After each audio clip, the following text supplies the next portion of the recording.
السلام علیکم ورحمۃ اللہ وبرکاتہ دوستوں، اعوذ باللہ من الشیطان الرجیم، بسم اللہ الرحمن الرحیم۔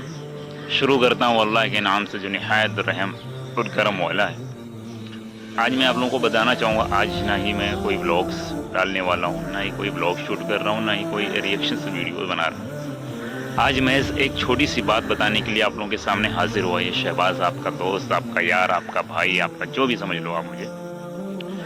بات یہ ہے کہ ہم اپنی مقصد کو بھول گئے ہیں۔ اللہ رب العزت نے ہمیں جس مقصد کے لیے اس دائرے فانی کے اندر مبعوث کیا، پیدا کیا، ہم نے اپنے مقصد کو بھلا دیا، بالکل بھی ہم نے اپنے مقصد کو بھلا دیا۔ کس مقصد کے بنا پر اللہ رب العزت نے ہمیں دنیا کے اندر پیدا کیا؟ دائرے فانی ہے یہ دنیا، جو کہ گزر جانی ہے، ختم ہو جانی ہے، ہمیں بھی ختم ہو جانا ہے۔ ہم نے اپنے مقصد کو بھلا دیا ہے۔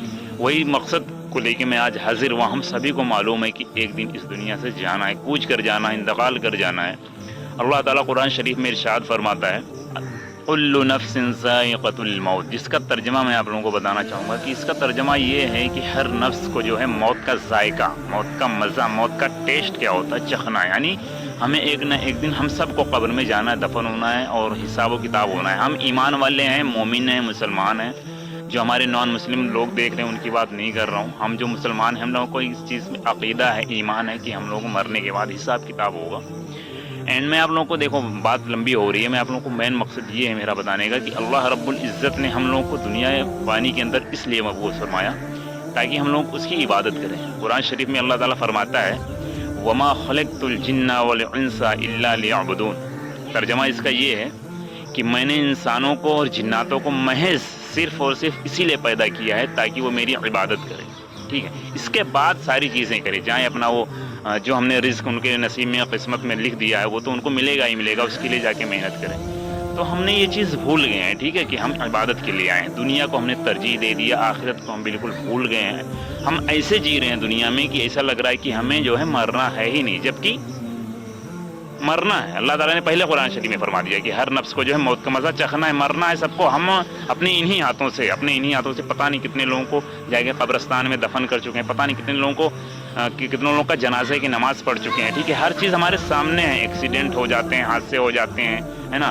لائف کا ذرا سا بھی کوئی بھی بھروسہ نہیں، ہم لوگ جانتے ہیں، پھر بھی ہم ایسے جی رہے ہیں کہ ہمیں مرنا ہی نہیں، ٹھیک ہے؟ تو ہم نے اپنے مقصد کو بھلا دیا ہے نا، سب سے بڑی چیز تو یہ ہے۔ اور اس کے بعد اللہ رب العزت خود فرما رہا ہے قرآن شریف میں، ایک آیت ہے، وہ آیت یہ ہے، وَمَا الْحَيَاةُ الدُّنْيَا إِلَّا مَتَاعُ الْغُرُورِ۔ مطلب یہ دنیا ایک محض دھوکہ ہے، دھوکے کے سامان کے سوا کچھ بھی نہیں ہے۔ پھر بھی ہماری آنکھیں نہیں کھل رہی ہیں کہ ہم کیا کر رہے ہیں، کدھر جا رہے ہیں، ہے نا؟ ہم نے دنیا کو بالکل ترجیح دے دی، آخرت کو بالکل دبا دیا، موت کو بالکل بھول چکے ہیں۔ ہم ایسے جی رہے ہیں کہ ایسا لگ رہا ہے ہمیں مرنا ہی نہیں ہے، ٹھیک ہے؟ تو یہ چیزیں ہماری ہو چکی، جبکہ یہ چیز نہیں ہونی چاہیے۔ ہم ایمان والے ہیں، مسلمان ہیں، ہمیں معلوم ہے کہ ایک دن ہماری موت آنی ہے، ہمیں حساب کتاب دینا، قیامت کا دن ہونا ہے، ٹھیک ہے؟ میدان محشر کا دن ہوگا، اس دن ہمیں حساب دینا، حساب کتاب ہونے کے بعد جنت اور جہنم کا فیصلہ ہونا ہے۔ تو یہ ساری چیزیں اپنے دھیان میں رکھتے ہوئے، میں نہیں کہہ رہا ہوں کہ دنیا میں آپ جیو نہیں، اچھی چیزیں مت کھاؤ، اچھے کپڑے مت پہنو، سب کچھ کرو، اللہ تعالیٰ ان سب چیزوں سے منع نہیں فرمایا، بٹ اپنے مقصد کو مت بھولیں، ٹھیک ہے؟ ہمارا مقصد کیا ہے؟ دن کے ہمیں 5 ٹائم کی نماز مقرر کیے گئے ہیں جو کہ ٹائم پہ ادا کرنا ہے، ٹھیک ہے؟ با جماعت کے ساتھ مسجد میں جا کے، تو مرد حضرات جو ہے با جماعت کے ساتھ جا کے مسجد میں ادا کر دیں نماز، اور عورتیں جو خواتین ہماری ہیں، مائیں بہنیں ہیں، وہ پردے میں رہ کے اپنے گھر پہ نماز ادا کریں۔ تو یہ سب سے پہلا کام ہمارا ہے۔ باقی یہ ساری چیز دیکھیں، نماز تو کسی بھی حالت میں معاف ہی نہیں ہے، ٹھیک ہے؟ چاہے آپ سفر میں ہو تو بھی نماز معاف نہیں، بیماری میں ہو تب بھی نماز معاف نہیں۔ دیکھو یہاں تک کہا گیا ہے کہ اگر آپ کھڑے ہو کے نماز نہیں پڑھ سکتے نا تو بیٹھ کے نماز پڑھیے، بیٹھ کے بھی نہیں پڑھ سکتے تو لیٹ کے پڑھیے نماز۔ اگر وہ بھی آپ سے ہو نہیں پا رہا، اتنے زیادہ بیمار ایک دم سے چارپائی سے چپک گئے ہیں، تو آپ اشارے سے نماز پڑھیے، لیکن نماز پڑھیے۔ نماز ہماری نبی صلی اللہ علیہ وسلم کی آنکھوں کی ٹھنڈک تھی، ٹھیک ہے؟ نماز سے ہمارے دلوں کو سکون ملتا ہے، نماز ہمیں ہر برائیوں سے روکتی ہے۔ پھر ہم نماز کیسے چھوڑ دیتے ہیں؟ نماز کے بنا ہمیں سکون ہی نہیں۔ اللہ تعالیٰ خود قرآن شریف میں فرماتا ہے، اگر نماز نہیں پڑھتے، ایک وقت کی نماز اگر جان بوجھ کے چھوڑا نا انسان، محدثین لکھتے ہیں، احادیث میں آتا ہے کہ ایک وقت کی نماز جان بوجھ کر چھوڑنا، مطلب ایک وقت کی نماز جان بوجھ کر چھوڑ دینا 2,88,00,000 سال جہنم میں جلنا ہے۔ سوچو، ایک وقت کی نماز جان بوجھ کر چھوڑنا۔